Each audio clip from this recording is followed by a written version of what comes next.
Évidemment qu'être une femme, ça met des limites et des barrières. Nous sommes dans un monde gouverné par le patriarcat depuis 2000 ans.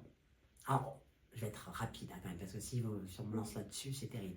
Mais il faut quand même prendre les choses en place, mettre les choses en place. Quand on fait les concours pour les écoles nationales, les écoles privées, etc., puisqu'il y a tout le temps des concours, on nous fait tout le temps passer des auditions pour quoi que ce soit. Il faut comprendre qu'il y a 70% de filles qui vont passer les concours pour ces écoles, pour 30% de garçons. Et qui vont prendre 50-50, à égalité. Bon, c'est normal, c'est mieux pour qu'il y ait autant de garçons que de filles. Mais donc déjà, dès le départ, il y a une inégalité, puisque nous sommes plus de filles à passer le concours. Ensuite, après, sur les rôles que nous allons travailler, si c'est dans les classiques, il y en a beaucoup plus pour les hommes. C'est comme ça, c'est un fait. Ensuite, à un moment, quand on sort des cours et qu'on a 20 ans, 22 ans, 23 ans, on est dans une à peu près parité de rôle. Je parle de la télé, du cinéma, pas du théâtre, mais bon, on va dire télé-cinéma. Mais l'âge avançant, nous les femmes, à partir de 45 ans, les rôles, en tout cas la télé et au cinéma, se raréfient. Pourquoi ils se raréfient? On ne sait pas. Ou plus exactement, on dirait que on commence à disparaître, nous les femmes, comme si on rentrait dans un tunnel. Et à partir de 50 ans, on n'existe quasiment plus. On a fait des comptages d'ailleurs, on a des chiffres qui disent qu'à partir de 50 ans, dans les films français, il y a 6% de personnages de plus de 50 ans féminins. Voilà. Pour au moins 18% pour les hommes. Ça m'a pas limité, mais j'ai senti qu'il y avait quand même des choses à faire. Et moi, j'ai grandi dans une famille, on va dire, à 90% masculine. Donc il y a 3 femmes, c'est ma mère, ma tante et moi. Et les autres, c'est que des hommes. Les cousins, les frères, les grands-pères, machin. J'ai jamais connu mes grands-mères. Donc très limité. Je me suis vite rendu compte qu'il y avait la place de la femme était étouffée, notamment dans la parole. On te coupe la parole, on prend pas en compte ce que tu dis. C'est vrai que parfois je remarque que ce qu'il peut y avoir encore, c'est ce truc où quand tu veux parler ou partager une opinion ou dire ce que tu penses sur un projet, sur un texte, t'es moins prise au sérieux ou entendue. Maintenant, c'est pas comme ça partout, mais ça peut encore arriver. J'ai surtout l'impression que quand on est une femme, on est moins prise au sérieux ou moins écoutée. Enfin, de ce que j'ai pu vivre. Après, j'ai pas d'exemple concret là tout de suite, mais c'est. Ouais. Et qu'on doit faire nos preuves encore plus. Moi, je fais plus du milieu du conte. Dans un conte, il y a beaucoup d'hommes. Et dans les contes, il y a beaucoup d'histoires d'hommes aussi. Là, on a fait par exemple un spectacle sur les frissons intimes des femmes avec une amie conteuse. Bon, on a vraiment galéré à le vendre parce que parler de désir féminin, tout ça, c'était pas encore forcément voilà, bienvenu. Et même cette parole de femme, enfin, oui, je pense que c'est pas si simple que ça de s'exprimer en tant que femme. Après, je peux pas te dire concrètement, mais je sens que ça demande un certain effort. C'est compliqué d'être une femme. C'est compliqué, ça demande une énergie énorme. Et régulièrement, d'ailleurs, quand je me retrouve en société, et que justement, quand je suis, comme j'aime le dire, la femme de mon mari, ma profession actuelle, donc directrice de théâtre, n'est pas prise au sérieux, quoi. Voilà, mon mari, sa profession, je vais dire, elle va automatiquement être bien vue. Moi, je vais dire, à la limite, on va avoir une vision de moi comme étant un peu la petite bourgeoise qui s'amuse à faire tourner ou à essayer de faire tourner un théâtre, quoi. Donc, voilà, ce n'est qu'à partir d'un certain moment où il y a eu certaines reconnaissances, après je veux dire, 6-7 ans d'efforts énormes à tout niveau, que très doucement, très gentiment, on commence à me regarder comme étant quelqu'un qui est peut-être capable de faire quelque chose d'un peu exceptionnel. Mais je suis une femme noire, donc ce que moi, mes parents, ils m'ont toujours dit, c'est que ce sera de toute façon difficile. Donc, dans tous les cas, ce sera difficile, donc il faudra faire plus pour essayer d'être équivalent. Et j'ai toujours travaillé dans cette optique-là. Moi, je sais qu'aujourd'hui, en fait, le plus gros problème dans le stand-up, en tout cas en tant que femme, c'est que bon, il y a cette idée que la femme n'est pas drôle. Et du coup, pour qu'une femme soit considérée à valeur égale d'un homme, il faut qu'elle soit largement plus forte. Mais pour que, on va dire un 12 sur 20 pour un homme, c'est genre un 25 sur 20 pour une femme. Donc il faut avoir une longueur d'avance et tout. Mais j'ai toujours eu cette longueur d'avance. J'étais prête, je savais qu'il fallait avoir cette longueur d'avance. J'ai travaillé pour, mais ça veut pas dire que j'accepte ce sort-là et que je me dis il faut toujours que j'ai une longueur d'avance. J'ai cette longueur d'avance et je dis, sachez que j'ai une longueur d'avance sur vous. Genre, je suis pas la même que vous, hein. Je suis largement plus forte que vous. Mais on est traités égaux parce que je suis une femme. Je dirais, ça c'est peut-être moins vrai maintenant, mais quand même pendant quelques années, le fait par exemple d'être performante et aussi, enfin, on devait être plus performante. C'est-à-dire que dans plein d'ensembles, souvent le niveau entre les hommes et les femmes était assez décalé. C'est quelque chose que moi je remarque qui est moins vrai aujourd'hui. C'est-à-dire qu'il y a une espèce de... que comme si les garçons avaient rattrapé un peu le coup aussi et que ça se...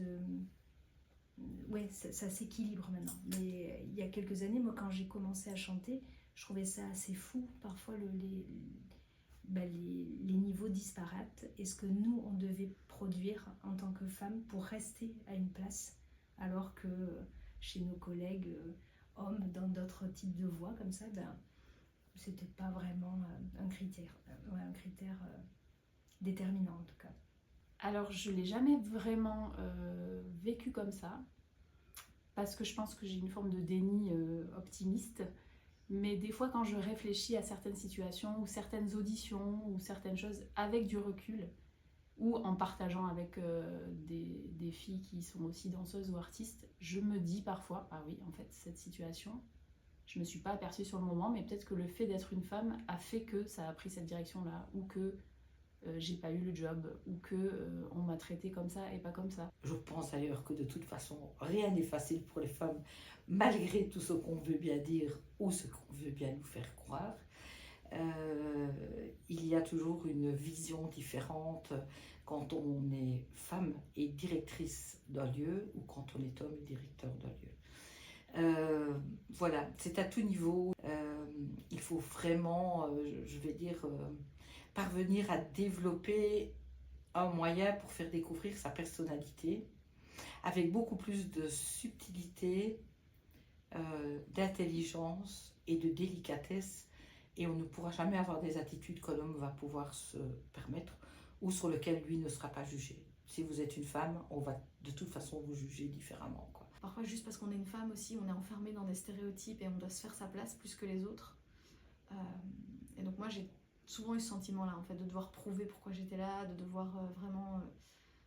parfois, que j'ai su transformer en positif, mais parfois, ça met de la pression. Moi, je me mets aussi beaucoup de pression toute seule. Le fait d'expliquer le fait que ces femmes, en fait, elles m'ont aidée parce que une Nina Simone qui chante devant que des blancs alors qu'elle est noire et dans une salle hyper prestigieuse, une Anne Sylvestre qui va militer pour l'IVG, c'est que des femmes en fait qu'on n'attendait pas du tout et qui ont dû lutter. Et donc voilà, je me dis si elles peuvent le faire, moi je peux le faire aussi. Ce personnage, il est en quête de sa féminité. Elle s'interroge, c'est quoi être une vraie femme? Est-ce que c'est par les vêtements? Comment on prend sa place en tant que femme? Et effectivement, ça parle vraiment de ça. Et oui. Déjà, je pense, ma place déjà en tant qu'être humain, c'est quoi en fait? C'est pourquoi je suis là en fait? Je te dis ça parce que vraiment, je me suis beaucoup interrogée dans cette parole-là. C'est une parole pas facile à dire, mais comment je la dis et quelle place je prends pour la dire? Je pense que j'avais lu un truc qui disait que la majorité des femmes, presque 99% des femmes, a déjà eu par exemple des comportements inadaptés de la part d'hommes, etc. Effectivement, malheureusement, je fais partie de cette majorité, donc oui. Mais je me suis jamais sentie limitée, très rarement en tout cas, par le fait d'être une femme. Pourquoi? Parce qu'en fait, moi je suis d'abord limitée par ma cécité, par mon handicap, parce que les gens souvent ne me regardent pas comme une femme. C'est-à-dire que moi, quand je me balade dans la rue et que j'ai un chien guide, une canne blanche, eh bien les gens voient d'abord ça. Et donc, en fait, c'était presque pire, c'est-à-dire que j'ai pas le sentiment d'être une femme, j'ai pas assez le sentiment d'être une femme pour qu'on me regarde comme une femme et que je sois limitée par ça. Ça paraît bizarre. Et quand j'ai commencé à faire de la scène vraiment, et à faire de la télé, où j'avais pas tous ces signes de handicap extérieur, là j'ai commencé à recevoir des messages sexistes, Moi, j'ai fait pendant longtemps, quand je m'asseyais, hop, je croisais les jambes, ou même dans mon corps, même en tant que dyspraxique. Du coup, mon corps était... Et avec ce spectacle, j'apprends à, surtout dans certains personnages, à plus me déployer, à plus être, voilà, à prendre ma place aussi en tant que femme, mais en tant que femme différente. Je crois quand même, mais ça c'est une opinion que j'ai et qui n'est pas prouvable, enfin je veux dire c'est mon opinion à moi, qu'un homme porteur de handicap est quand même regardé différemment. C'est-à-dire que moi j'ai déjà eu des réflexions ou des gens qui viennent rentrer dans ma bulle ou enfin voilà, hyper désagréable, pas dans mon métier du tout, hein, mais vraiment dans ma vie de tous les jours. Je pense qu'un homme n'aurait pas ça. Je pense que le fait d'être une femme, ça rajoute un truc. Être femme, c'est compliqué, c'est dur, même en travaillant. Je veux dire, on continue toujours à porter plusieurs casquettes de toute façon aussi. Donc, il faut arrêter de dire que la femme est l'égale, qu'on a autant de chances dans notre profession qu'un homme. C'est pas vrai. Ce n'est pas vrai. Ce n'est pas vrai même dans la cellule familiale proprement dite. Et ce n'est pas vrai dans la société, quoi. Voilà. Une femme, elle va avoir sa profession, son métier qu'elle va faire, mais à côté de ça, ce sera toujours, ou ce sera éventuellement, en tout cas, la compagne de quelqu'un, ce sera la mère des enfants, la grand-mère de ses petits-enfants, et de toute façon, peu importe l'importance, l'intensité, le temps de déplacement que sa profession va lui prendre, il n'y aura, à mon avis, pas d'excuse pour les autres tâches qu'on attend d'elle, quoi. J'ai été élevée un peu par une femme homme, je sais pas, qui se prenait un peu pour un homme qui était comme ça, une femme très très forte, qui conduisait un gros camion, qui vivait seule, qui a élevé ses enfants seule, qui est chef d'entreprise, indépendante. Et donc j'ai été élevée comme ça, à ne jamais fléchir, jamais... je demande pas beaucoup d'aide, je prends beaucoup sur moi, j'assure quoi, toujours, j'assure grave. Je craque rarement. Mais ça, j'ai aussi l'impression que c'est le fait d'être une femme qui fait que il faut absolument tout porter et pas laisser... et pas laisser voir justement les failles, les faiblesses. Les hommes sont là partout dans les conseils d'administration, partout, ils décident du monde. Et quand les femmes arrivent, dès qu'elles osent ouvrir la bouche, dès qu'il y a un MeToo qui arrive, tout le monde fait « Oh là là, ça va, on en a assez parlé au bout de 6 mois. » Non, on n'en a pas assez parlé, ça n'est que le début. On s'est tué pendant plus de 2000 ans, on a subi. Ça, c'est une réalité, à tous les niveaux. Et je ne parle pas seulement de harcèlement, etc. Je parle d'une réalité qui est que, bon voilà, on a eu le droit de vote après la guerre, on a eu le droit d'avoir notre propre compte en banque chéquier dans les années 70 quand même, en France, hein, je parle, etc., etc. Donc à un moment, la réalité, elle est que ça fait pas très longtemps que nous, les femmes, on a le droit de respirer sans l'approbation des hommes. L'image de la putain et la maman, c'est fini. Il faut que ce soit fini. Comme j'aime toujours à le dire, être une femme...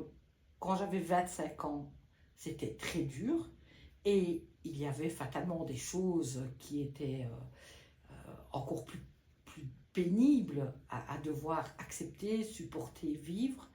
Mais quand on est une femme à 65 ans, finalement, le fond, pour moi, reste toujours le même, quoi. Le fond reste le même. C'est juste l'emballage qui a un peu changé et les propos de la société ou les propos politiques, etc. Il y a très peu de personnes dans la société qui réellement considèrent qu'il faut regarder en tout cas la femme différemment, réellement différemment.